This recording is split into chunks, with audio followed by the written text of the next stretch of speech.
We all know Timberlands are a well-known New York City fashion staple. Timbs are dope as is, but I can be extra sometimes. So check out how I decorated my Timbs. This is my second boot decorating project, and this time I decided to go with a more universal look, something more everyday wear, if you will. So I have this denim look fabric, which is perfect for my vision. Laying the fabric is a time-consuming process. It took me about 3 hours or so for the first boot, but the second boot went by a lot quicker. I did take my time just to make sure that it was perfect. I applied the glue in sections just to make sure the fabric was laying how I wanted. I let the fabric dry overnight and then on to the blinging process.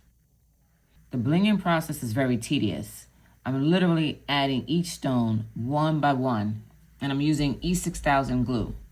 I'm using these denim colored stones that I have for years and years, and I never knew what I would use them for until now. And man, these are the perfect stones for this fabric on these boots. I'm already loving how they're turning out. Never mess with a tool-wielding crafter. Enough of the shenanigans. Time to make the laces. I'm just going to wrap the actual red laces with the fabric. But for contrast, I'm going to use the opposite side of the fabric. I entertain myself the best way I see fit. Don't judge me.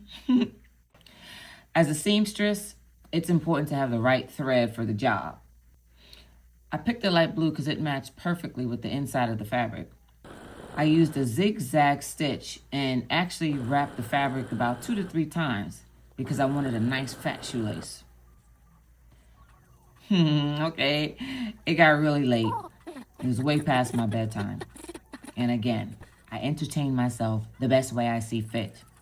This behavior, yeah, you can judge this. And 9 hours of labor later, voila. What do you think? Would you rock them?